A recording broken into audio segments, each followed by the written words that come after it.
You know it's this. Take a perk and a talk of that shit. Money swallowing like sis. Did it perfect in the kid. Got a billion who sang on my head. Look up better put on the road I just spent.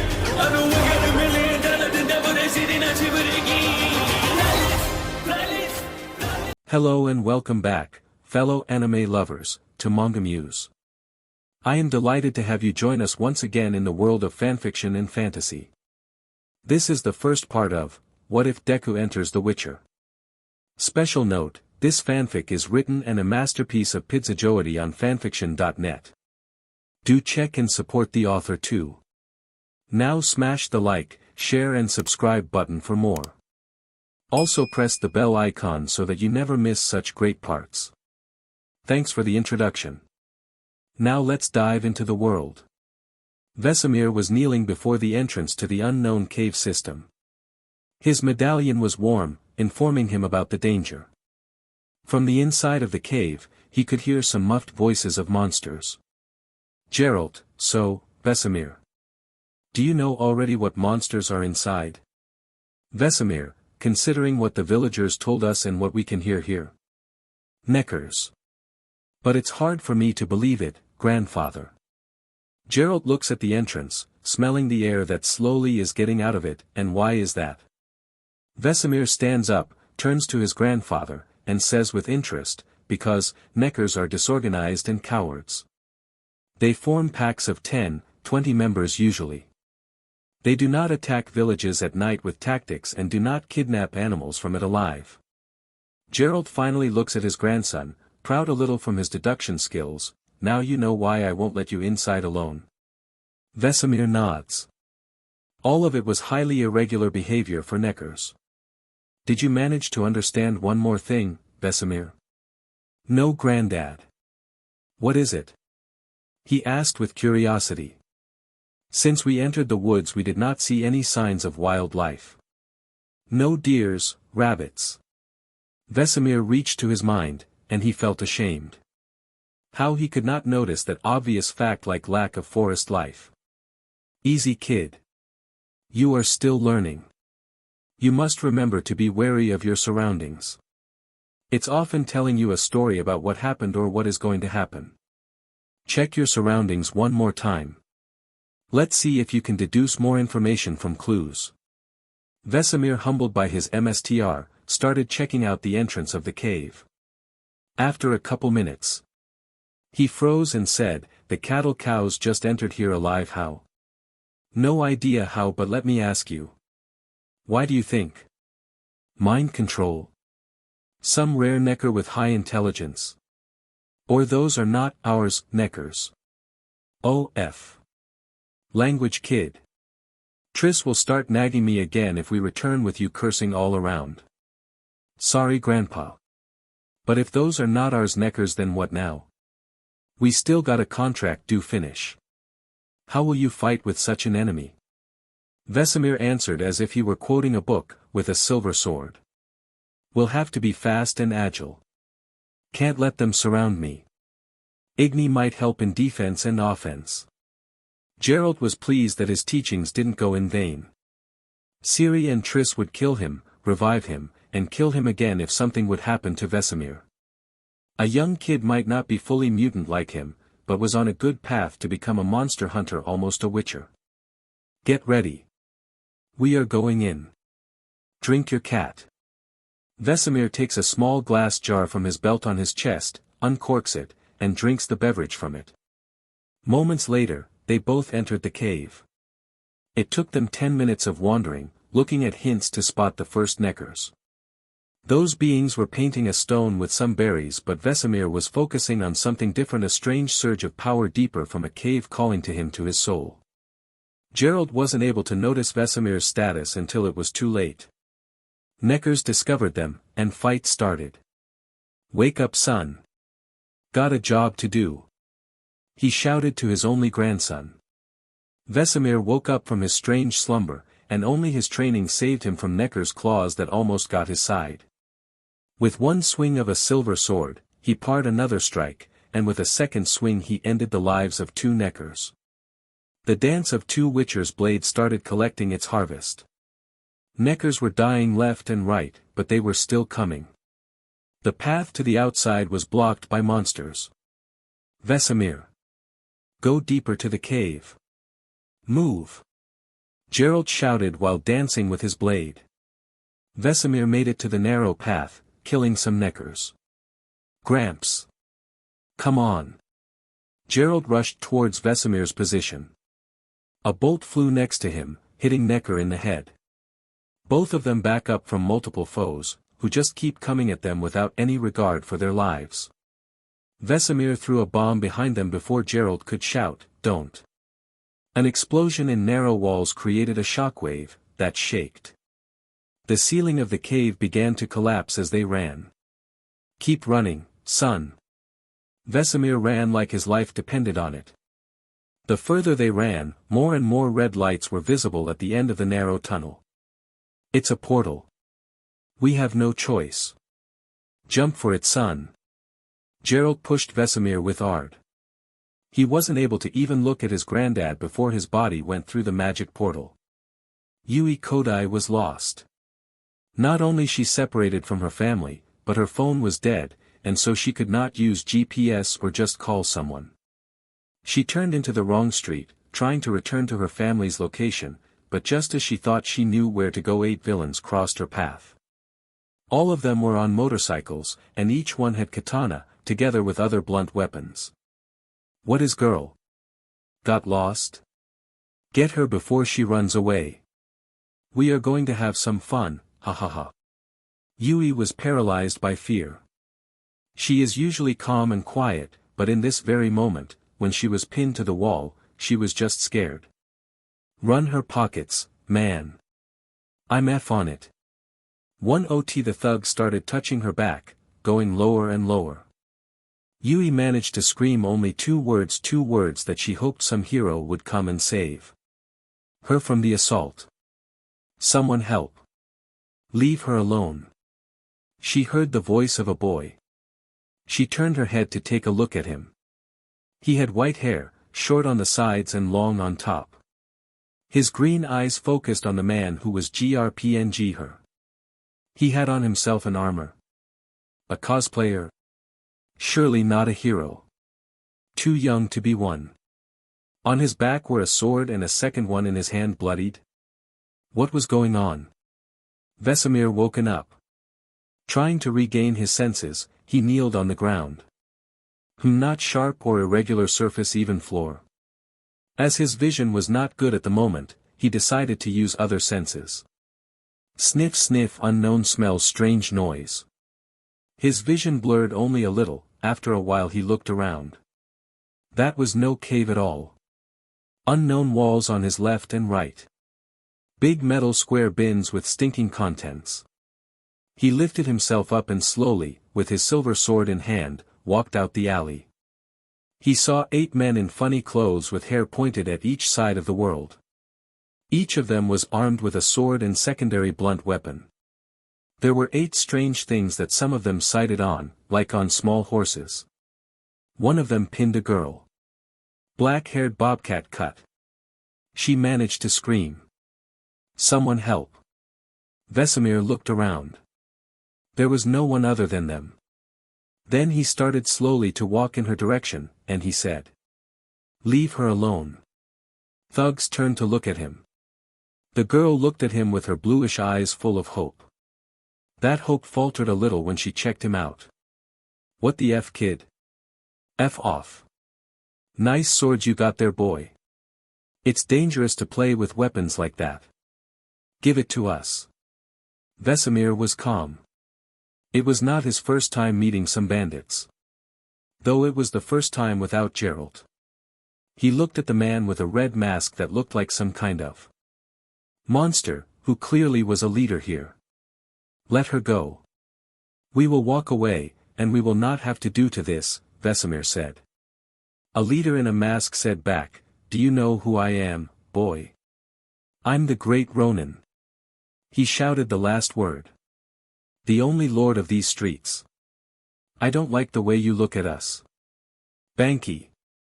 Run, teach our little hero a lesson. A man called Banki unsheathed his katana and walked towards Vesameir. "Drop it, kid. Don't want to kill ya. Just gonna run your pockets and kick your ass. You'll live to tell a tale about glorious Ronin and his Ashigaru." Vesameir took a cloth from his belt, cleared the sword from BLD, and put it on his back. His hand took the steel sword, and the sound of metal echoed throughout the area. Banki said, "Looks like you want to die, boy. Be my quest," and rushed to attack with a wide swing on Vesameir's head. Dodge, half pirouette, cut. Banki's hand felt on the ground together with his katana. Banki held his severed hand with the other, but a second later his head rolled off his neck. Body slammed on the street. Dead silence after that. It took those thugs a moment to react. "Banki." One of them shouted. Vesameir looked at the girl and said loud enough for her to hear, "Close your eyes. The fight has begun."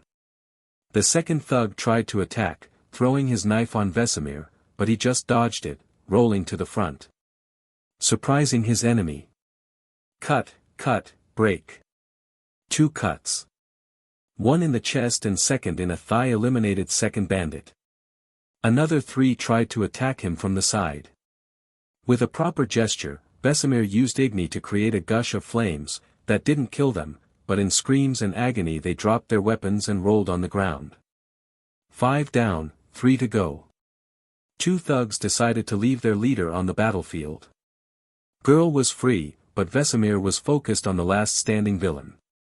Ronin. "Who the F you are, kid? Who the F you are?" With a trembling voice, he grasped his katana in both hands, preparing to fight. "Name's Vesameir. I'm a witcher." That was a response from a young boy, who just killed or burned 5 of his men. Double speed. Ronin shouted and approached Vesameir very fast. He was fast for a human at least, but Vesameir trained with Geralt, and though the speed of a bandit leader surprised him a little, it was not enough to make him lose focus. Their blades met in a quick exchange of blows. Vesameir moved a little back to make his enemy think that he had an advantage. Using Ard he disarmed Ronin. The energy from a spell threw the bandit on the ground, defenseless. He started to crawl backwards in fear. You will not kill an unarmed man," I yelled. "Call the police, please." Vesameir just slowly continued walking in his direction. What are you doing? "Please don't kill me, man. What the F are you doing?" Vesameir answered with an emotionless voice, "Killing monsters." Yui saw a boy with the sword slowly walking towards the Ronin. She was hearing them clearly. You will not kill an unarmed man," I yelled. "Call the police, please." Vesameir just slowly continued walking in his direction. Yui was always the calm, patient type of child. For the first time in her life she felt dread. It's not like that boy will kill the villain, right? Oh, what is she thinking? He just did that to his goons. The smell of burning flesh irritates her nose. He burned them with his quirk, but he had fire and was able to keep up with the speed quirk of the Ronin, 2 quirks. What are you doing? "Please don't kill me, man. What the F are you doing?" Vesameir answered with an emotionless voice, "Killing monsters." Yui saw it all. She wanted to run towards the boy to stop him, to make him understand this is wrong, so wrong, and from her lips some words flew out. Stop, please." Vesameir stopped. 3 more steps and that bandit would be in his reach. He moved a little left to be able to look both at the terrified girl and the downed idiot who dared to fight him. He checked the girl out. Young. Probably his age. Fine clothing, must be a noble. Looking at the enemy, he said to the girl. "Are you unharmed, my lady?" Yui heard his words. Gentle. Not like those words he spoke to the villain. Just some gentle words of a boy who cared for her. But why? And what is all that lady talk about? He wasn't mocking her, or so she thought, but she did it. She made him stop. Please don't kill him, he gave up, it's not right. She shouted her last few words. Vesameir looked at her, taken aback. She acted like he did something wrong, but why? He did everything right. He dodged or parried all the attacks and managed to down the bandits in a fast and clean manner. Oh, she is a noble daughter who never really saw death. He felt sorry for a girl who was kept in a golden cage like he once was. With the proper movement of his hand and fingers, he used the axii sign on the bandit and said, "Roll over. Stay calm. I'm going to tie you up, and you will remain calm." Ronan, dazed, did as he was told. Yui was not able to tell how long she held her breath. This boy listened to her. Oh, thank God. She leaned against the wall and sat down. She was trembling, due to emotions, death, and how fast everything happened. Where are the heroes? Or at least the police? Vesameir tied up the bandit and turned his attention to the girl. He cleared his sword and sheathed it on his back. He kneeled down about 6 steps from the girl, trying to not terrify her more. It's all good now. They can't hurt you anymore. You are safe. Yui looked into his eyes, not cold as before but calm, warm, with a hint of promise of safety. Vesameir looked into her eyes, scared but focused on him. She saw him as a threat. I promise you that from my hand no harm shall be done upon you. My grandmother would chastise me greatly if even a single hair fell from your head during my protection over you, lady. Yui was baffled. This boy just murdered some villains, and he acts all that nightly. Is he a vigilante? At such a young age? I'm sorry, but who are you? She asked slowly, looking for any sign of aggression. Vesameir answered with a small delay, I'm Vesameir. Whither? And may I ask for your name? I'm Kodai Yui. Thank you. She decided that words like that may make the vigilante happy. I assure you, Lady Yui, that no thanks are in order. I'm simply doing what I'm trained to do. Yui flinched. This boy just called her by her first name. Vesameir saw it. Forgive me if I did something wrong. I'm from far away, and I somehow made you uncomfortable around me. Can you say what I did wrong? Yui was baffled again. Of course he is not from Japan. Foreigner. But from where? America? Europe? Russia? She was thinking for a longer moment how brutal it must be outside Japan for him to be that brutal. Vesameir understands her silence in another way. He took a couple of steps back and said, I'm sorry again. I understand that you do not wish to talk with me after I offended you. Can I at least walk you to your estate or city guards? Yui opened her lips to say that she is not offended, but somebody shouted. Stop right there, villain. Said a hero. Mr. Brave. Drop that swords and give yours. Mr. Brave stopped, looking at the carnage around. Burned men, cut hand off, so much blood. He focused his eyes on the vigilante, and he is just a kid. Listen, son. I need you to put down your weapons. I'm sorry, but I need to arrest you. This time it was Vesameir's moment to be baffled. A man in some clown costume and golden head protector with an eye mask tells him to do what? Give up. Sir, I believe that you are wrong here. I merely protected this lady here from harm. Those bandits were ready to do unforgiving. He stated. Looking at a man. Mr. Brave, look, son. Did you kill these men? Asked slowly and seriously. Vesameir got no choice. They decided to attack me. Had to kill them. Mr. Brave was shocked how a young teenager speaks about killing people. In the eyes of the young kid, he saw no pain, no shame, no remorse. He just killed them because of what? Look, son. Police are on their way. Please give up. Don't make me do this, kid. Hero shook his head but was in a fighting stance. Ready to take down the kid if it will be necessary. Vesameir just stood still. Knees slightly bent to allow him to move fast if he needs to fight again. He didn't like the situation he found himself in. He will not give up. Not after what happened in Maked. He looked into the eyes of that man in a clown costume and said. No. Mr. Brave feared that it might happen, but he had no choice. He must bring this kid down. He already killed a couple of people. What is he going to do if he manages to escape? I'm sorry, kid, but you force my hand. Vesameir in shock observed as the man pulled his own black hairs from his head and shaped it in a sword almost automatically. He unsheathed his steel sword. Please don't do it. He is a hero. A guard. Said Yui. Vesameir did hear her, but it was too late. Hero decided to attack him in this very moment.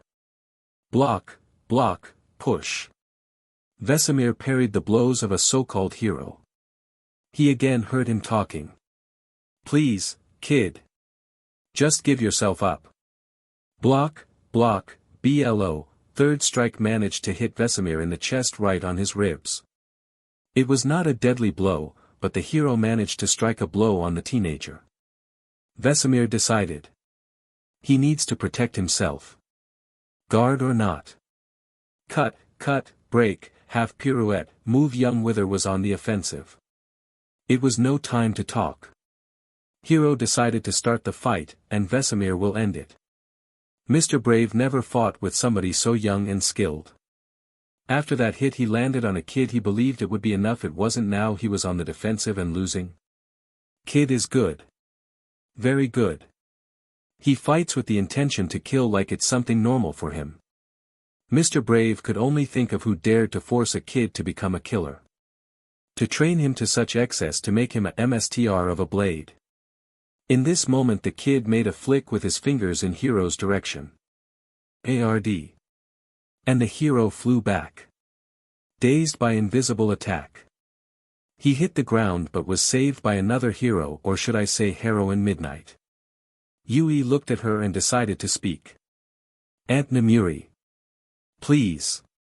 Just let's talk. Midnight held dazed Mr. Brave in her one arm while looking once at the attacker and once at Yui. Yui. Are you safe? Did he hurt you? No, Aunt Namuri. He saved me from the Ronin and his goons. Please, Auntie, just talk him into giving up. Vesameir looked at the woman who was wearing strange clothes. He is still young, and he just blushed a little. He quickly focused again. He was in combat after all, but did that girl say aunt? Aunt? That lady is your aunt? He asked Yui. She nodded and decided to speak again. Yes. She is a pro-heroine. Please just give up. She can help you. She stood on her shaky legs and slowly just started to walk in his way. Yui, stop. Said Midnight, but the girl did not listen to her. Please look around, look what you did. You took somebody's life today. Please give up. My aunt can and will help you. I will help too. I want to be a heroine. A true heroine saves those around her. Let me save you too. I and Auntie can rehabilitate you. You are still young. You don't have to go to prison, Yui begged him. Her voice was almost calm, but Vesameir felt a slight fear, but not before him a fear for him. But why? With his knife, Ronin managed to break free. He heard enough. That brat of a girl was Midnight's niece. Great target. Better than that effer who killed his men. With great speed he crouched from a lying position and jumped forward to plunge his knife into the girl who was within arm's reach of the sword kid. D.B. He screamed. Vesameir just reacted. Like always when he was surprised. Without thinking, he pushed Yui from the direct way of the knife only to feel sharp pain somewhere around his ribs. Blood spurted from his mouth. Working on pure adrenaline, he managed to hit the face of Ronin with the hilt of his sword. The moment he wanted to cut him down, some strange gas found a way to his mouth and nose. He collapsed on the ground. Midnight jumped over him to attack Ronin with the same gas, and she did it without a problem. Downed villain was not a problem anymore. Oh my god, Auntie! Yui screamed, kneeling right beside the young vigilante. Blood spurting from his wound and mouth. Don't take the knife out. Midnight shouted. He needs help right now. Just hold him here. Like that. Good. We need to transport him to UA. It's the closest. Midnight instructed her niece, and while doing that, she took her phone to call one particular headmaster Nizu. Yui looked at Vesameir's face, young like her, but he killed people, but he defended her. 100 thoughts filled her head until she noticed how pale he looks. Auntie, he is all pale. Nizu, we need transport now. Shouted Midnight to the phone. Nizu was sipping his favorite tea, sitting at his desk. In his office there was Midnight, her niece, Kodai Yui, and another hero, Mr. Brave, who had a bandaged head. Between them was lying a quite big arsenal. A belt with 8 small bottles with corks. One of them empty. 6 knives, balanced. A rather heavy brown leather armor. With metal plates sewn from the outside and inside for better protection. Armor had a damage that had some BLD around it. 3 small pouches with gold coins. Origin unknown. 2 swords. Both encrusted with strange markings.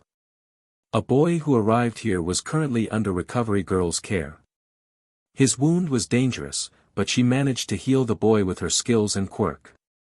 Awaiting results from recovery girl, Nizu decided to have a talk with 2 heroes and a young girl. I'm sorry, Kodai-san, that you had to be a witness to such a terrifying situation. I would like to talk with you, but for now I have to speak with your aunt and Mr. Brave here. Can you give us some privacy, please?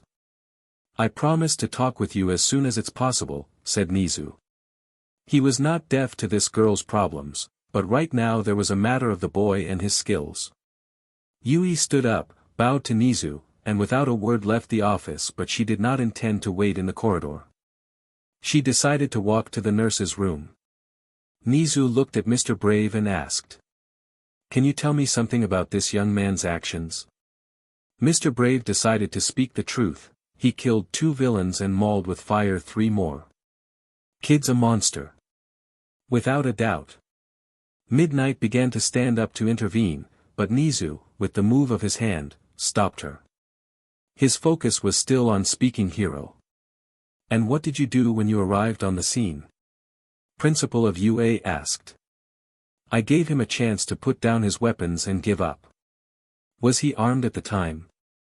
And no, but he had swords on his back and... Mr. Brave. That boy is clearly underage. You want to tell me that you attacked a child?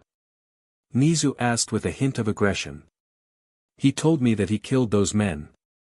I was afraid that he would attack the girl next. Can you tell me one more time what his words were regarding Miss Kodai? Mr. Brave blinked a couple of times. He said. Nizu ended the sentence for him. He said, I merely protected this lady here from harm. Yes, Principal Nizu. He did say that. But he was a danger. A vigilante. Midnight finally decided to step in. That boy protected my niece while you were doing who the hell knows what in that time. Yui told me that he took his sword into his hands in the moment you created yours. You just couldn't wait for backup, right? Had to be the first on the scene and gain all the points for future payment, Both men could feel the venom in the way she spoke. Midnight, please, said Nizu. Let's stay calm. We still have other topics to talk about. For now we need to wait for the report from Recovery Girl. Mr. Brave. Thank you for your service. This young man shall remain in UA, and its faculty care for him for now. As a minor, he is protected by the law. Principal. I fought the kid. He is a killing machine. He needs to be sent to some kind of facility for young criminals. Maybe there they will. Mr. Brave. Nizu stopped him. I believe it's time for you to leave this facility for young students. Hero, who fought Vesameir, looked at Midnight. Her gaze told him everything. Stay away from the boy. Excuse me. I have a patrol to finish, he said as the doors of Nizu's office were closing after him. Okay then. Nomuri-san. I have something to tell you about our young gentleman who protected your niece. What is it, Principal? Namuri shifted on the armchair with discomfort. Please look at those metal plates sewn inside his leather jacket. Nizu lifted one of the damaged servings for Midnight to see a gold bar. Gold? Yes, Namuri-san. Gold. His whole jacket from the inside is full of them. Outside he has served in metal ones. They were for protection. The gold was. Nizu was looking at shocked Midnight as he was guiding her to finish his sentence. To help him escape. To help him survive away from his home. She told. I believe that this kid is on the run, Namuri-san, said Nizu. As teachers, we must act and help him. We must find out why he killed those villains and help him. Nizu-san. He saved my niece. Yui told me that he was protective and gentle towards her. Vesameir is not a bad child. I believe he might just be misunderstood. We can work on that and... The doors opened.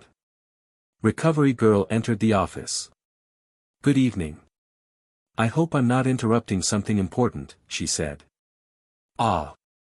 Chio-san, please enter.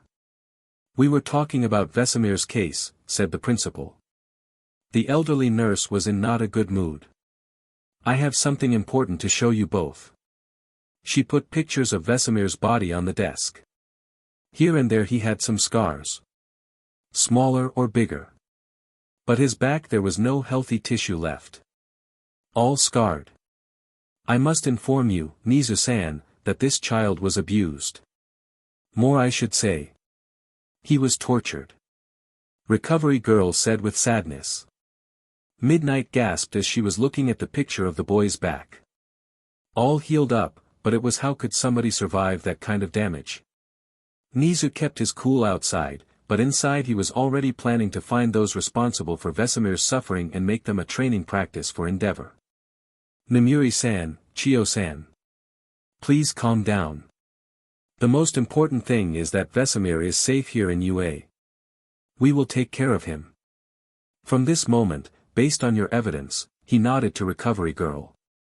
Acting on the state rights about minors, I take Vesameir as a ward of UA. From this moment, he is our responsibility to nurse him back to health. Also mentally. Namuri-san. I believe you should be a person to have a first interview with this poor child as soon as he will be able to talk. Chio-san, please inform Namuri-san when Vesameir will be able to talk. For now we must let him rest. But what about those monsters who did this to him? Shouted Midnight, full of anger. Nizu looked at her with understanding. Namuri-san. I will inform the authorities as well as Aizawa-san to start the investigation. We will find those responsible. I will make sure of it. It might be hard to do, said Recovery Girl. Scars on his back are old and were inflicted somewhere between 3 to 5 years ago. Midnight went pale. It means that he could be how young when it happened. I estimate his age between 13 and 15 years old, Recovery Girl said quietly. Midnight felt tears flowing from her eyes. He was even 8 years old. Oh my God. Meanwhile, Yui walked towards the nurse's office. She wanted to see him. To make sure he is okay. Maybe he will wake up soon, and he will need something. Recovery Girl left the nurse's office and saw Yui walking towards her. Ah, you are Namuri's niece. Kodai Yui, right? Yes, said Yui, a little nervous. How is he? Will he be okay? Can I see him? You can, but please be quiet. He will be okay, but he is tired and sleeping at the moment. If something happens, I will be at the principal's office. Yui nodded with relief. She entered the room and saw him. A boy who risked his own life for her. She took a seat on the chair near his bed. He was still pale, but Yui believed in the words of Recovery Girl. She slid her hand under his and just held it. Hi, you saved me. She started gently. His white hairs were covering his eye, so she moved them to the side. I meant what I said. I will help you. I saw it. You are good. Yui was never a girl of many words. She preferred to listen, not to speak, but under these circumstances, I talked with my auntie. She will not let you go to jail. It's going to be okay. She looked at his chest. Slowly rising up and going down. I'm sorry. I'm the cause of you being here stabbed. She felt remorseful. She vows to herself that she will do anything to help him. She will get him on the hero's road for sure. As she was glancing at his face she blushed and said, I hope you like tomatoes. She felt a weak grip on her hand. Vesameir slowly woke up. She did not flinch. Yui was looking at his closed eyes with hope. I'm here, please rest, don't try to move too fast. She placed her second hand on his forehead. As he slowly opened his eyes, Yui watched with hope into his open green eyes of her protector. It's okay, take it slow, I'm here. Vesameir tried to focus his vision, it was all blurry. He felt nothing. No pain, there is somebody here speaking, a girl from before. He tried to lift his head to look at her, but her hand on his forehead gently declined him to move. Please don't move too much. You are safe, I promise to help you. Vesameir closed his eyes again. He was tired. So tired. Something happened during the last fight and now he is on the bed. That is one comfy bed worthy of a king, he was sure. Vesameir decided at least for now to just listen to the gentle voice of a girl that cared. 5 dozen riders, along with carts and spare horses, were traveling from the cold capital of Cover to Toussaint. Among them were Sir Geralt of Rivia, Crest of Bridge, together with his grandson, Squire Vesameir of Rivia, Crest of Bridge. Young Vesameir was chosen as one of 5 members of His Majesty, Prince Merdan age 15 personal squad. All young lads close to Prince's age. Nobody really expected anything from young boys except of keeping Merdan out of trouble. The rest of the squad are, Robert of Scare, David de Curin, and 2 twin brothers, Michael Zermont and Adrian Zermont. It was their 6th day of travel through the kingdom of Temeria, vassal state of Nilfgaard Empire, currently in a state of civil war. King of Cover decided to let his son finally join in the tournament in Toussaint. Young Prince, training with the MSTR of the Blades, Sir Geralt, and having Vesameir as his sparring partner, became quite a decent swordsman. The whole squad had to make a forced stop, as a nearby bridge was damaged due to flooding. It was told that it will take 3 more days to repair the passage. Vesameir was sitting in the camp, close to the fire, as mornings here were cold. Among him was a whole guard team, preparing breakfast and joking. Finally, Prince Merdan decided to wake up. Vesameir, finally, our prince decided to grace us with his presence. He said with some laughter from other boys. Merdan, keep laughing like that, and I won't take you for a ride around the area. You'll be the only one of our group staying at the camp. Threatens with a smile. Vesameir stood up and bowed to the prince. Ah, forgive me, my prince, as my vision was clouded, and I thought you were someone else. I was thinking about your noble brother, who stayed in Cover as punishment for his hideous crimes against my grandmother, High Mage Trismarigold. The rest of the boys once again laughed together with Merdan, as all of them remembered how they baited Prince Surin to spy on Triss in the bath. Merdan, not going to lie. We are all happy that he stayed, but now, lads, we have a couple more days in this place, so time for ride out the camp. Noble brothers. Eat light and mount up. I have enough waiting. My horse is getting fat. Prince's companions did as they were told. Just like him, they had enough waiting, but right before they ride out the camp they were stopped by Sir Geralt. Geralt, and where are all of you going? He said, examining them with his eyes. Dash, no armor. Come back to your gear and put it on. Merdan, MSTR Geralt. We were just going for a he wasn't able to finish, as Geralt said again. Armor. Now. And don't ride too far away. Also ride only in the region we talked about. Geralt said calmly but firmly. Vesameir, we shall do it, grandfather. Half an hour later, all 6 boys were coated in plate armor, as it was also their part of training. Mounted up again, they ride out of the camp to the west, going along the river. As they rode past the 3rd village on their path, an old man stopped them. "Noble knights! Noble knights! Please hold your horses." Merdan gave a hand signal to stop and asked the old man. "What do you want, old man?" "I'm a mayor of this village, good sir knight, and I beg of you don't ride further." The old man trembled with fear. "State your reason." The prince said with interest. "Bandits, good sire. Bandits took over a village next to ours. An hour on foot this way." David in his dark green armor said, "And where is your lord? Why does he not protect you?" The mayor frowned on those words. "Our lord died 2 months ago, sire. His sons now are fighting for the title and we, the common folks, are suffering." Vesameir looked at Merdan and said, "It's not our job. Let's go back." Merdan turned his horse to face Vesameir. "Nonsense. We are a nobleman and as a future knights we must act. What kind of a prince I would be if—" Vesameir grabbed his arm. "Alive when you don't even know how many of them are there. It is not our fight." Vesameir tried to convince his friend, but he saw in Merdan's eyes the defiance. "No, we must act," said the young prince. "Then at least let's go back and talk with others. Take 24 riders. Don't act foolish, Merdan." Vesameir tried to regain control. David asked the elder, "And how many of them are there?" "Around 20, good sire, a common bandit, but we are too weak to act against them," the mayor said with hope in his eyes that they will be saved from. Merdan smiled. "You see, my friend? Only 20 commoners. We can take them. Onwards." "No, Merdan. We can't," screamed Vesameir.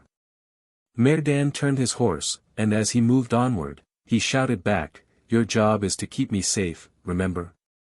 You come with us, or you will fail in your task." The rest of the boys rushed after him.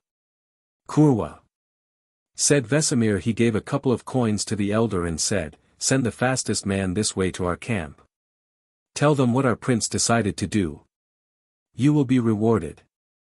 And he rushed his horse to join the prince. A minute later, as the 6th rider joined the formation, David shouted, "Good to see that you changed your decision, Vesameir." "I didn't. I must follow after you, you fools. To keep you from harming yourself." Vesameir shouted back. Robert decided to finally speak. "Nonsense. You just missed us so much that you decided to join up. Let's F them up and go to the tournament." 5 of 6 riders shouted with enthusiasm. 10 minutes later, as half a dozen riders rode on the narrow path, they came under crossbow fire. Merdan's horse fell first, dead on the spot. Young Prince managed to fall without injuries. "Ambush!" screamed David as his horse also got wounded, and he fell backwards. Vesameir tried to evade, but his horse was also injured by ranged weapons, so he had to jump off it, and he landed near Merdan. Helping him stand up, he shouted, "To arms! Stay close! The fight has begun." Twin brothers managed to get off their horses before they got shot. They joined the formation as the bandits rushed to attack. Die! shouted David as he plunged his sword in the guts of an attacker. Vesameir evaded the high swing of the mace and cut. A man fell backward, his guts spilling out outside. Merdan managed to defend himself against 2 attackers, killing one and wounding another. Twin brothers were under fire by a couple of crossbowmen, but they held firm. David fought right beside the prince, killing the wounded one and Robert. Robert was lying with a bolt in his neck, not moving. Merdan shouted, "Push them back. Engage," and he rushed to give an example. "Don't," shouted Vesameir, who followed him alongside David. 3 of them managed to get the crossbowmen, attacking on their side, killing at least 5 of them, as they gave field and scattered away. Merdan. We need to go back to the rest. They are overwhelmed. Shouted David as Merdan nodded and rushed back to aid the twins. Arden was surrounded by 7 men. His brother is on the ground. Dead. As the bandits rushed him all at once, behind them 3 armored boys came in a devastating charge. Cutting and slashing their enemies, they managed to take them all down, most of them dead. Arden dropped his sword, knelt near his brother and just looked at him motionless. Arden, started Merdan, but the twin spoken. What I'm going to say to Mom, his words were painted in pain. Surrounding was almost quiet, almost because David decided to interrogate the wounded bandit with his battle hammer. Vesameir stopped him and, using Axii, asked, it was an ambush. You are not mere bandits. Who are you working for or with? The dazed bandit answered without a problem, the elder from the village. He gave us hints with smoke signals and we gave him some loot and left the village alone. Vesameir exchanged his gaze with David, and they both knew what was going to happen. 3 hours later. Zemawit was happy. 6 youngsters in steel armor and decent weapons fell right into the trap. There will be a good earnings from them. And of course he pocketed the coins that white-haired boy gave him. It is a good day. The earth shook with the horse's hooves. Zemawit was surprised, but he knew already what to say. The boys were not here. He didn't know where they went, and so on. He walked outside his home to see 2 boys, one who was their leader and second one who gave him coins. He ran back to his wooded home, trying to find another way to escape, but the back doors were barricaded from outside. He heard the hammers working on his windows, closing it from outside. He ran back to the front doors and they were also closed. Good gods. Mercy, please. I beg you. He was slamming his fists into doors. Outside. Vesameir looked at Merdan. Prince was furious. He took the torch and walked close to the thatched roof. Soon it started burning, but it was not over. Merdan was furious. The whole village will pay. Vesameir looked at Geralt with guilt. Not your fault, son, he said to the young boy. It is my fault. I could have stopped him. No, he forced you to make a decision, and thanks to that, he is alive. If you had not come with them, he could be dead right now. Grandfather, so what choice was better? Come back for you. The one I made? There was no good choice. You had a bad or worse one. Sometimes it happens. Grandfather? Yes. What would you choose? Geralt looked at burning village and killed people. If I'm to choose between one evil and another, then I prefer not to choose at all. Vesameir did not feel better, but now he knew there was no choice at all. Vesameir woke up in a bed that was like a gentle cloud. He lay on. The reality of the situation slowly came back to him. The girl bandits, a clown that attacked him with a sword made of hair. Then another lady, dressed strangely. If Vesameir could put it like that. Then there was a sharp pain in his side. He turned around, ready to finish him off in darkness. There is no pain. He touched the place where the wound should be, but there was a white band-aid and no pain, no discomfort even. How? He looked around and he found himself in a room with a couple more beds, shelves partially made of glass with some strange equipment in some of them, a desk with books and a dim small light that was steady. But how? A flicker of flame should change the intensity of the light at least to minimum, so it can't be a fire magic of some sort. And Vesameir moved his gaze through the clear as drop of water windows, perfect glass, flawless, and behind it high square buildings that he never saw. There were even high towers made of glass with strange lights inside which also did not flicker. His mother told him once about a theory of different words that she herself was in a world where people flew on mechanical horses, lived in high great buildings made of glass or something like that. Vesameir never truly believed in her stories. Until now. But it's not a time to admire the views. He needs to get out of here quietly, fast, and without raising the guards to alert. First things first. Localize his weapons. Localize his armor full of gold. Localize the rest of the equipment. Finally, leave. The rest didn't matter, so he turned to the exit where the doors were, walked towards it and there was no door handle, so he tried to push it, nothing pulling it also didn't work, so this must have been his prison cell, and as his hand rested on the door at an angle the doors moved left, opening themselves inside the wall. In the name of everything that is normal, who was so insane to create a door that moves not forward, backwards but to the side? What does the information he gathered in those couple of minutes tell him? 1. His jailer is a wealthy person. 2. That person was wealthy enough to put him in a luxury room definitely made for jailed nobles. 3. Powerful enough that there are no guards, and he woke up without shackles, so the guards must be outside, patrolling the corridors. We walked out of the room and looked around the corridor. Many doors just like this one here on the side. Even more windows are made of pure glass than Vesameir used to scout the outside. No one is there. As he sneaked through the corridor he saw many strange black half-ball, possibly made of glass, in the corners of the ceiling. Most likely decorations, ugly ones, but who was he to judge a taste in art? Nizu was sleeping when a gentle alarm from cameras woke him up. He walked to his laptop and saw that young boy who was sneaking through the corridors. It was interesting how he was able to wake up so quickly after his operation and use recovery girl's quirk. She even said that according to her knowledge and expertise, the boy should sleep for at least 24 hours before he finally wakes up. It looks like a boy has a quirk on his own that lets him heal himself even when he is unconscious. His BLD was sent to the friendly lab to see if he was in the database and if he had any family. But for now, Nizu could not let him just walk around. Aizawa and Kayama were in their apartments in UA as part of the UA staff. He made a call on their phones. Both of them answered quickly as it was an emergency line of contact. Nizu started. "I'm sorry for waking both of you so late, but our guest just woken up, and he is sneaking on the corridors. Aizawa, please erase his quirk if necessary. Kayama. He has already seen you. You will be the voice of reason. Calm him down and bring him to my office." Yui also woke up to her aunt's alarm and heard the conversation, as she stayed in her apartment for a night as it was too late to travel. Just before midnight managed to answer the principal, she said, "I'm coming too. I spoke with him." Eraserhead was grumpy.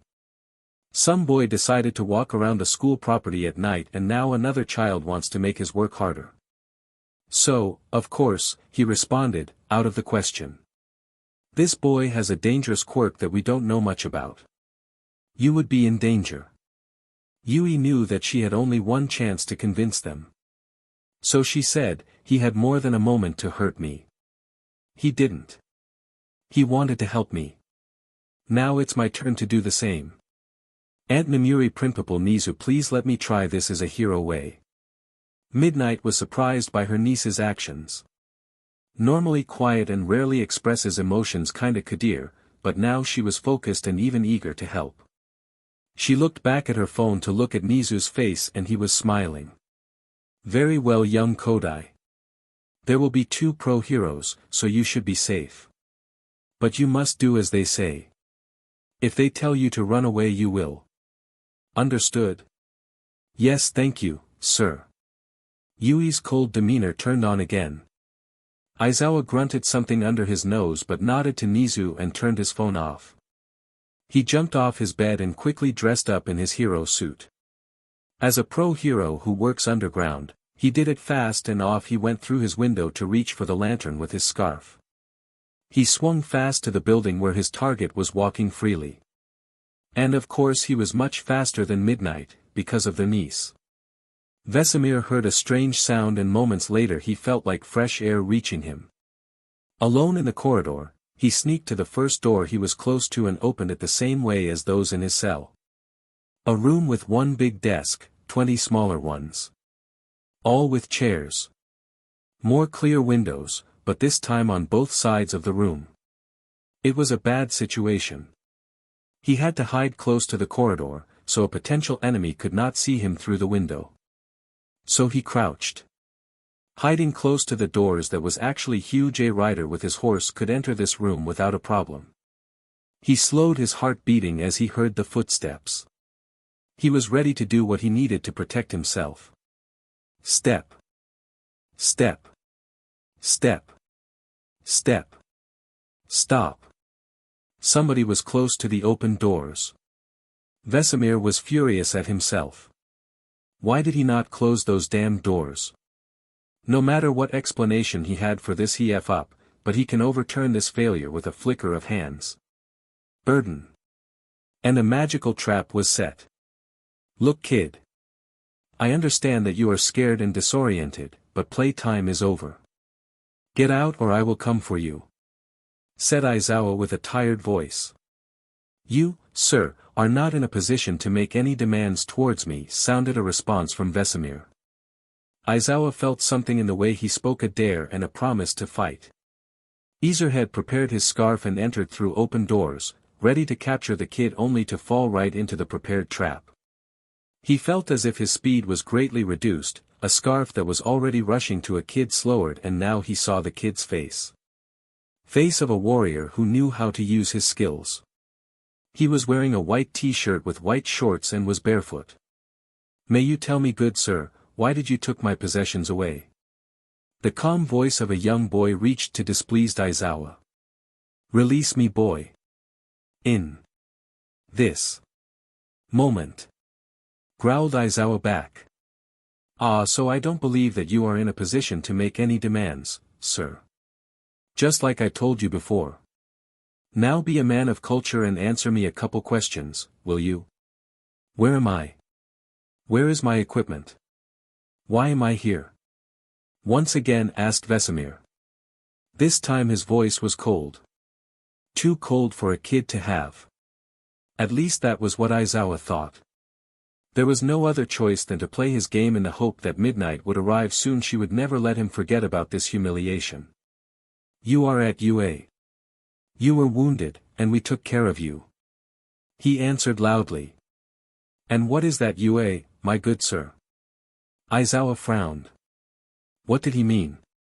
He was sure that the kid was joking until he looked into his face and his expression told him that the boy really didn't know. It's a school for heroes. Best in the world. He looked like this white-haired boy made a gesture with his hands and he felt that the trap he walked into was renewed. So there is a time limit, good to know, but it's time to use his quirk at the boy. Burden. After using his quirk, the underground hero was still trapped by the boy's abilities. Not good. And what do heroes do? Aizawa was in shock.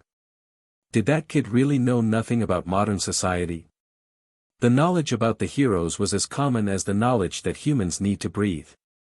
Licensed heroes use their quirks to fight crime, help civilians and other things where hero intervention is needed. Do you really don't know it, boy? Yes, sir. I really don't have any idea what you are talking about. Vesameir heard footsteps in the corridor. Expecting backup, he asked. Again with a cold voice with a hint of anger. Eraserhead looked at the young boy with interest. He did not hear anybody coming, but there was no reason to lie to the boy. Not when he did not hurt Midnight's niece, but when he could. 2 women. You already know them if I'm not mistaken. Now release me, boy, and don't worsen your situation. Vesameir looked at the man. He is not armed, or he had hidden his weapons under his clothing, but remembering his training he knew that the man was untrustworthy. At least for now, he had to make a decision, and had to make it fast. And he did. Burden. He used sign again to buy himself some time. I'm sorry, sir, but I can't trust you. I don't wish to do you any harm. I shall leave as soon as I can, and if you decide to follow me, there will be a fight. Don't threaten me, boy.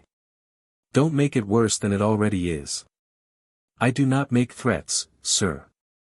I make promises. Good night to you. Vesameir made a proper Nilfgaardian bow, and left the room, running in the opposite direction. At the crossroads, he once again used his spell. This time creating 2 traps one beside another. Burden. Namuri and Yui heard Aizawa speaking. He had to speak to the young swordsman. There was no other way. As they reached the classroom, Aizawa slowly was walking out of it, very slowly. Aizawa, what happened? Asked Midnight. Kid have slowing down quirk. The worst of it is that I can't erase it. Where is he now? Go straight and turn left. I saw how he went there. I will join you as fast as I can. Midnight started to run, Yui right behind her. Just as the first of them turned left, the trap activated and Yui saw as her aunt slowed rapidly to snail speed. I'm going after him, said Yui. Yui no, shouted her aunt, but it was too late. She rushed fast. Nizu watched with interest how the young boy used his quirk to stop Aizawa. He heard the conversation they had and was interested. So much potential. As Midnight was also slowed down and young Kodai left her behind, Nizu did nothing to stop her. He knew that a boy had no reason to hurt her. He saved her before, and he had already managed to obtain a video from a nearby security camera of how this boy fought, and how he saved the girl. He just watched and grinned. Dead end. Couple closed doors and incoming footsteps. Vesameir was ready to break the doors down with a proper sign when a voice reached him. Please. Stop. Yui said loudly, trying not to scream at Vesameir. He waited. So that man did not lie to him, or she was also a prisoner. Yui turned another left and saw him. A boy who saved her life. A boy who was bleeding out because of her.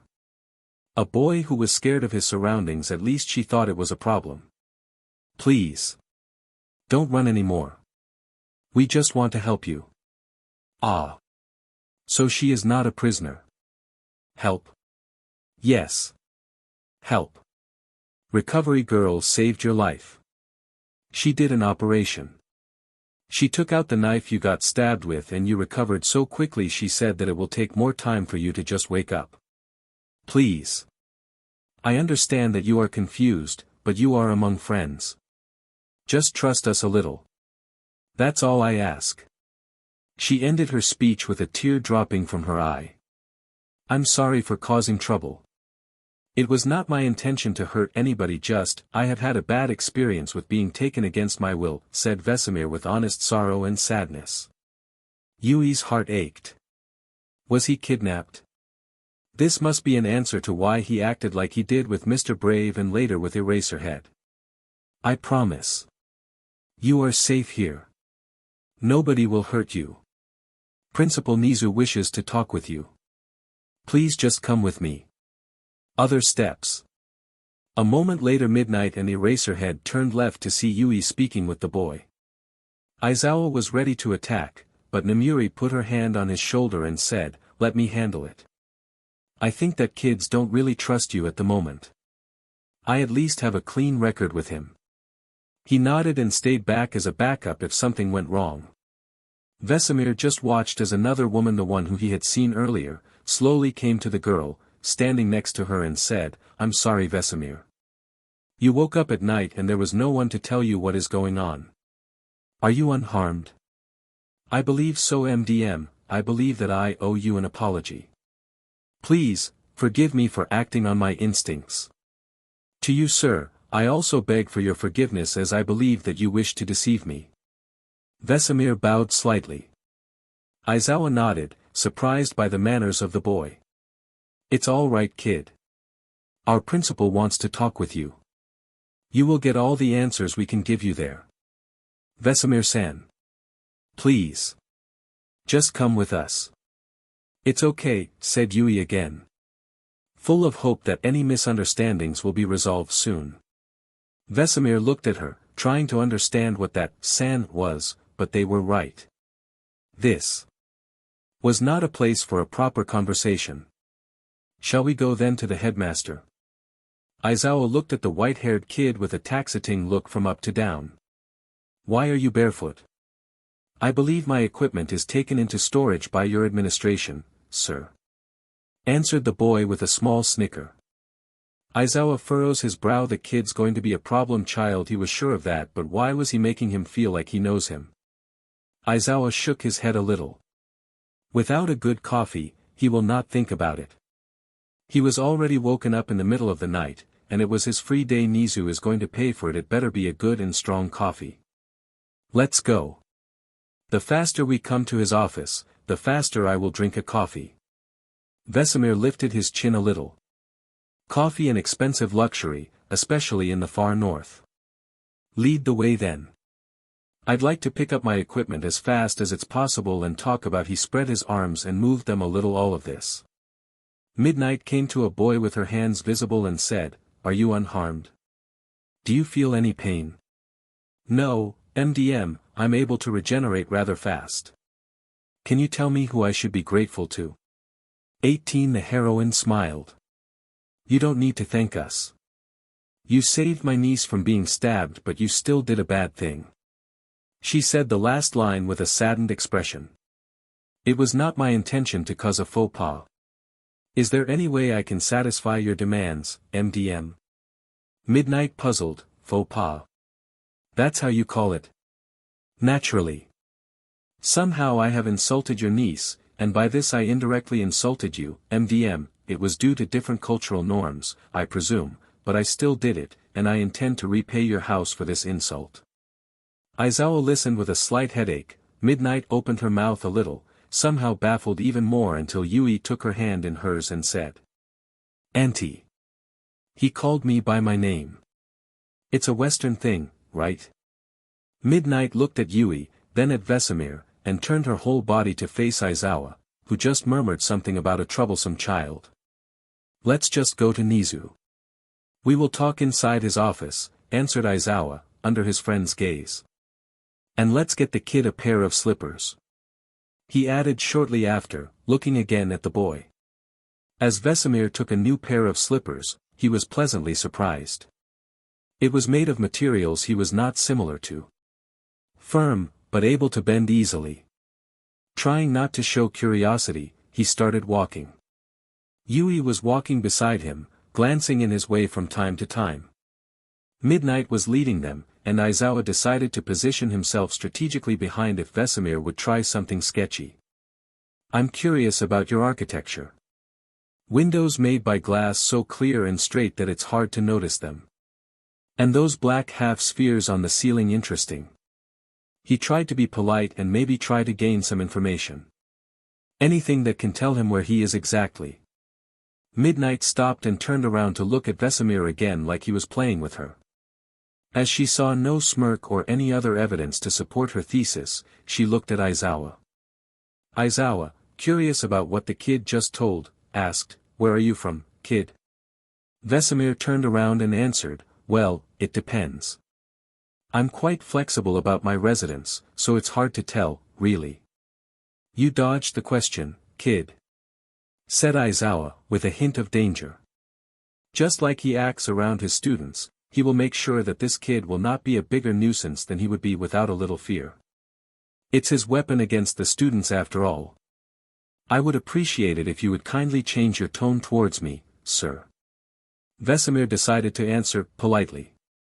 Standing just a couple of meters from a man, he was ready to act if necessary. Aizawa was ready for a riposte, but Yui was faster. She touched Vesameir's arm, saying, "Vesameir-san, please. Just keep walking with us to Principal Nizu." He turned his gaze to the girl to meet her eyes. He could say without a problem that she was troubled and waited for his positive answer.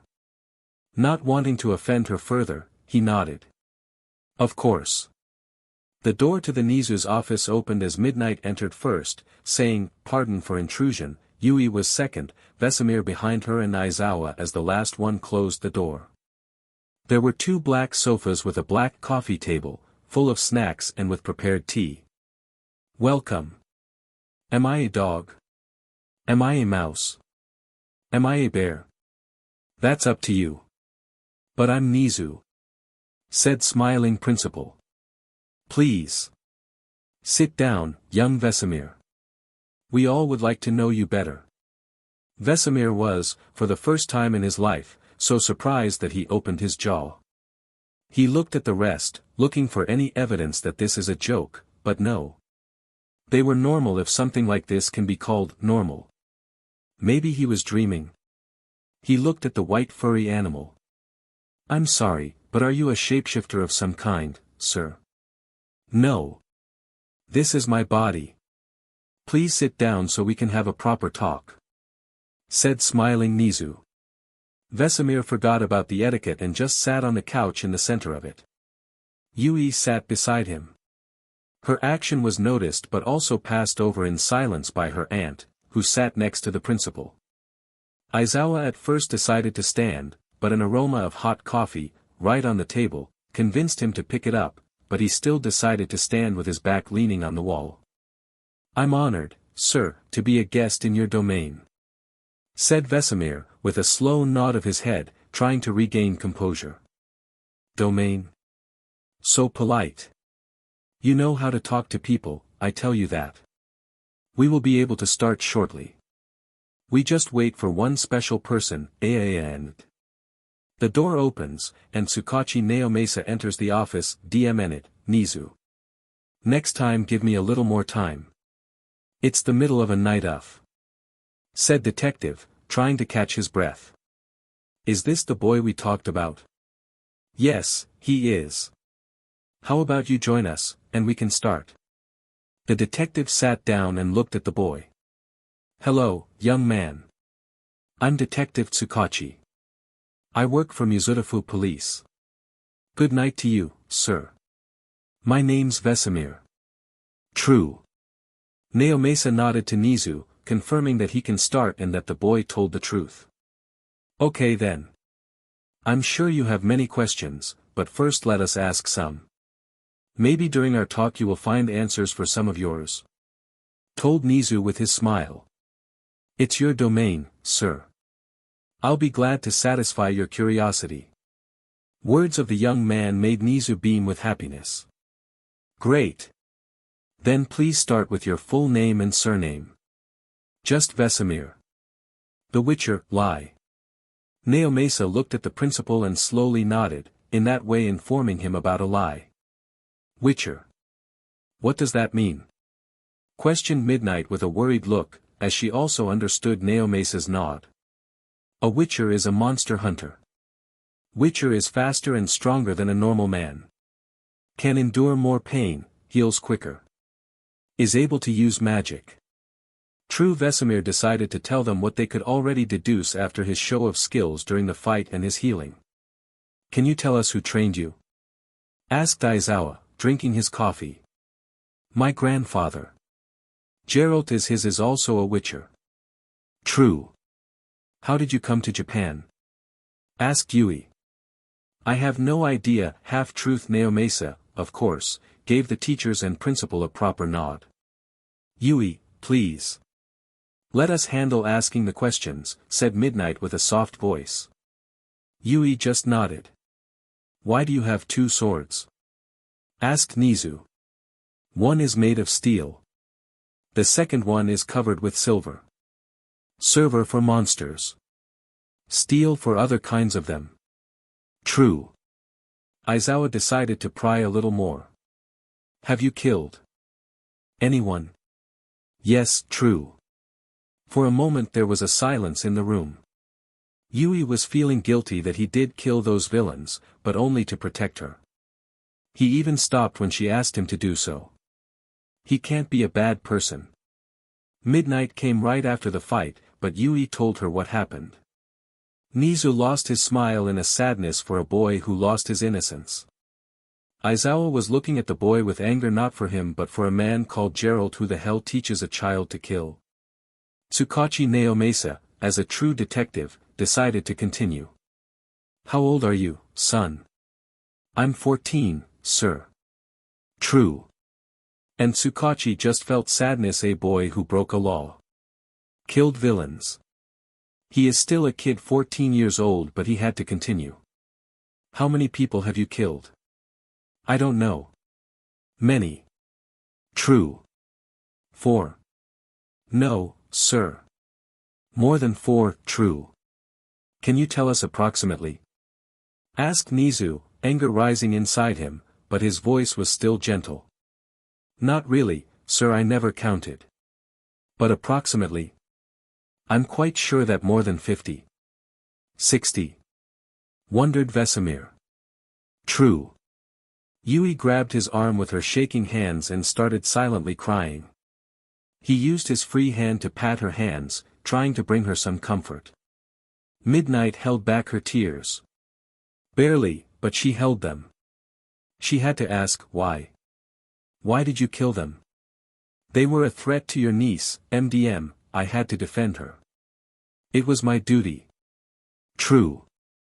Yui covered her mouth with her hand, trying to not let any sound from her throat. MDM, I believe that you should escort your niece to rest, as my answers made her uncomfortable. True, Vesameir said with shame, as he believed that he was the cause of Yui's tears. No.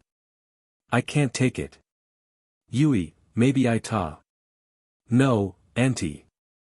I'll stay. I must stay please. Yui looked at Nizu with teary eyes. The principal gave her a box of tissues. You can stay, but remember. You can leave at any moment, young Kodai, said Nizu to the girl. So Vesameir, why did you kill the rest? We mean before yesterday, asked Nizu.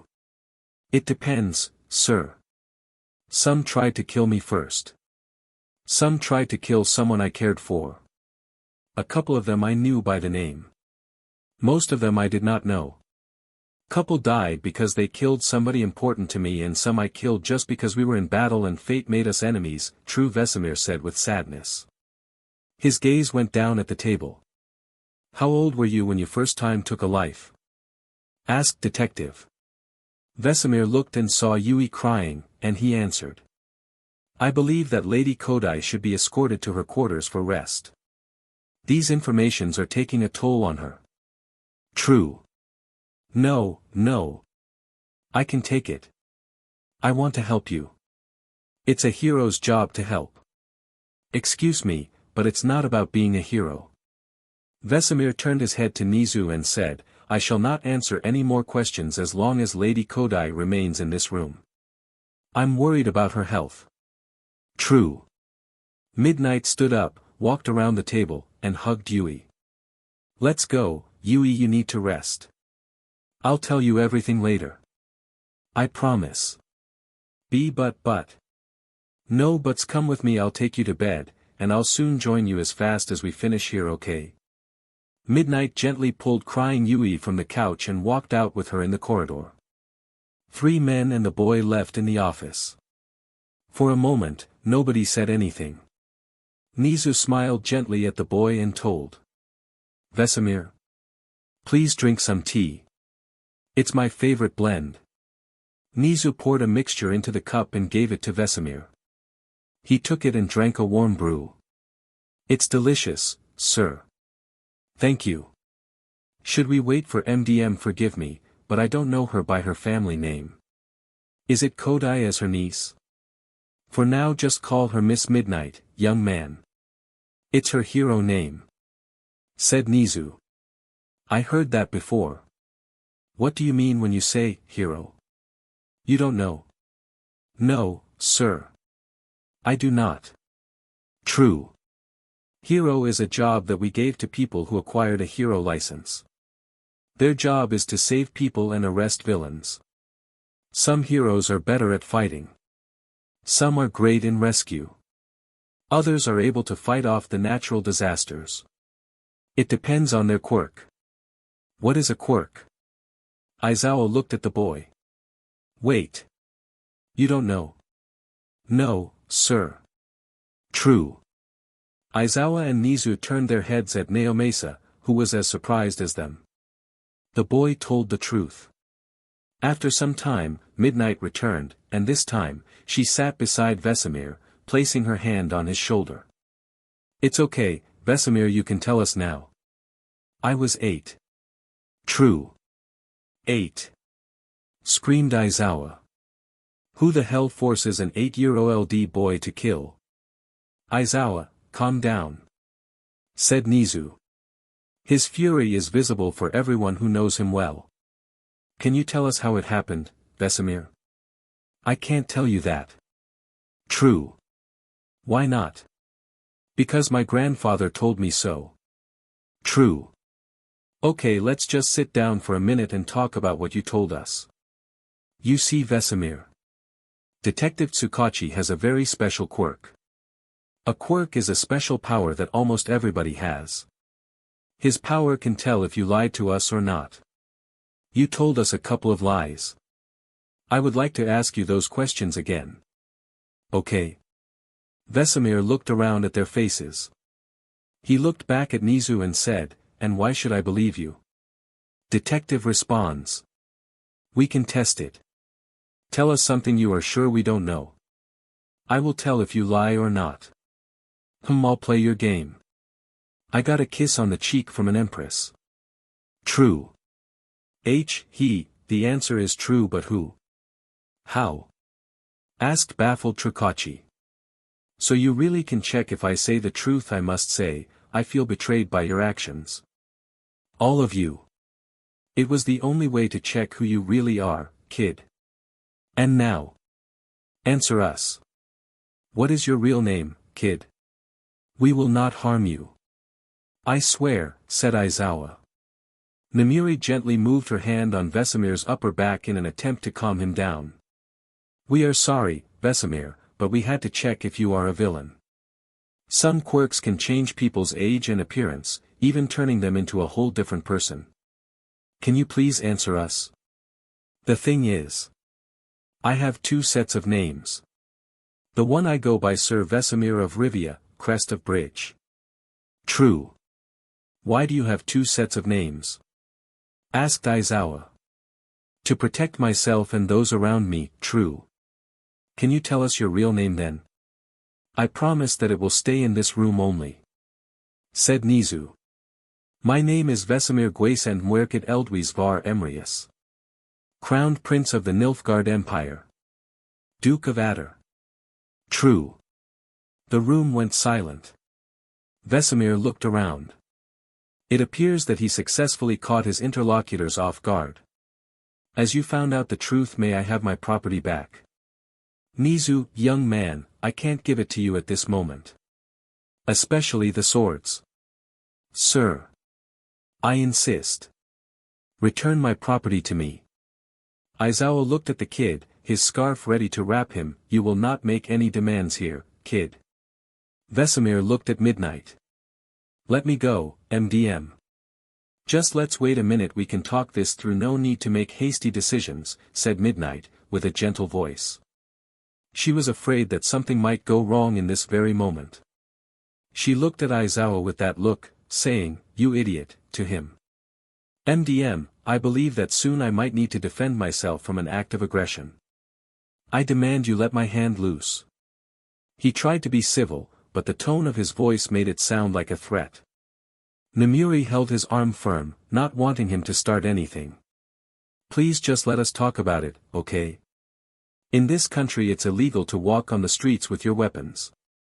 Heroes do have a right to bear arms, but civilians do not. Can you tell me why you need your weapons? It's not just about the weapons. I have some potions that might be dangerous if somebody uses them.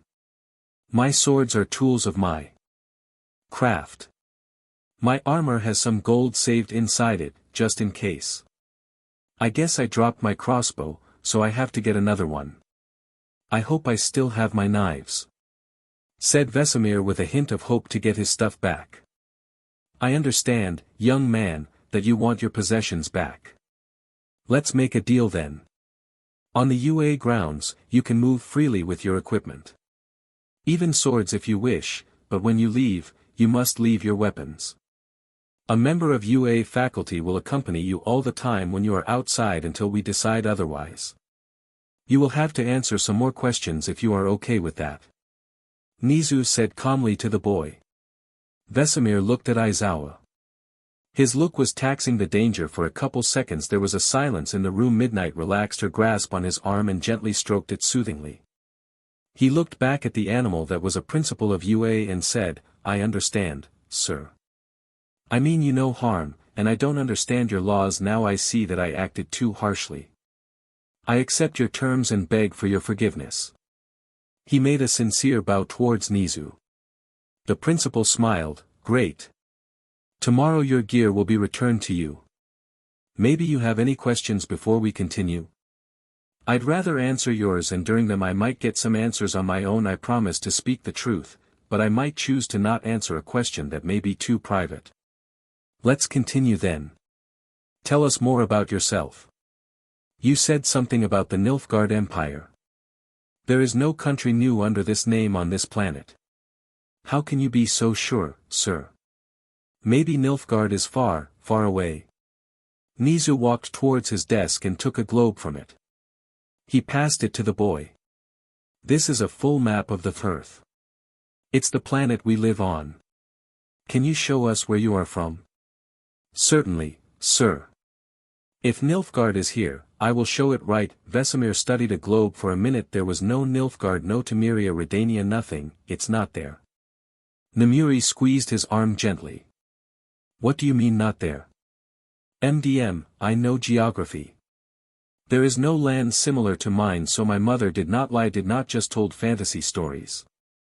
Aizawa asked, truly interested, what kind of stories, kid? Stories about other worlds, stories about flying metal carriages or carriages that need no horses to ride, about people with metal in their bodies, about buildings made of glass so clear that you cannot tell if the window is open or not just by looking at it. It was all true. Midnight, shocked by his answer, looked at the detective. He only nodded that Vesameir told the truth. How could your mom know about it? She was able to travel to the different worlds. I thought that it was just her imagination, something you tell your child as a story. Vesameir was still studying the globe of the Earth. Different lands, strange markings. He pointed at some and asked, what are those markings? You can't read them? Asked Nizu. No, should I be able to? You speak Japanese like somebody who was born here. Japanese? You all speak common speech. He looked around them, his heart beating fast. Kid. Can you write something? Aizawa took a pen and a piece of paper and put it in front of Vesameir. He examined the paper and strange blue stick. This paper is better than anything produced in my world. And where is the ink? It's inside the pen. It's the blue thing next to the paper. You don't need to worry about the ink, said Nizu. And so, Vesameir wrote his full name and titles, and nobody was able to understand what he wrote. It's my name and titles. You seriously can't read that? No, young man, nobody can, said Detective Tsukachi. There was an unpleasant silence in the room. After a while, Nemuri hugged the boy and whispered to him. It's okay, I understand it's hard to believe it, but Detective Tsukachi would have told us if you were lying, and he didn't. You are safe here. We are pro-heroes, and we will help you. Tomorrow I will take you for some shopping outside to show you our world. No weapons though, okay? Vesameir's body stiffened under her touch. MDM, thank you for your reassurance, but... No buts. You will see on your own how appealing our world is. Besides, you need a set of clothes to blend in. I won't let you walk in that armor of yours all the time. Nizu. We need to give him a school uniform just for tomorrow. Oh, it's going to be great. Nemuri, calm down. Of course I will allow you to take Vesameir to go shopping, but make sure to not overwhelm him. If I understand correctly, he is not only from a different world but also from a world that is far from the industrial era. Nizu tried to calm down a pro-heroine, but it was too late. We will buy you jeans. And that great shirt I saw earlier. The dark blue one. Oh. And that's enough, Nemuri. Vesameir needs to go back to sleep. Nizu said with a smile on his face. But before you go, young Vesameir, can you tell me what your mother's name is? Cirilla. Cirilla Fiona Elan Rhiannon var Emrius. But for the friends and family, just Ciri. Aizawa opened his eyes wide. Ciri? Yes, sir. Empress Cirilla for you, sir. Vesameir looked at the UA teacher with disdain. For now, this man was his least favorite. Aizawa came closer, putting his hands on the table. Ciri. White hairs, green eyes, and a scar. Right here. He put his finger on his left cheek right under the eye. How do you know? Vesameir asked in shock. Nizu.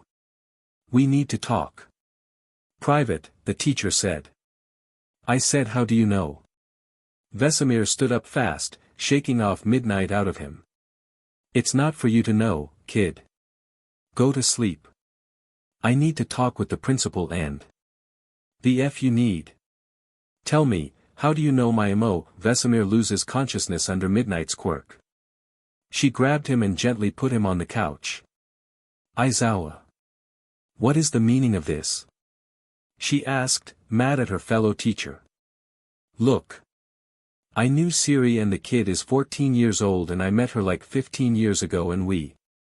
Aizawa, you trying to tell that? Nizu wasn't able to finish his question.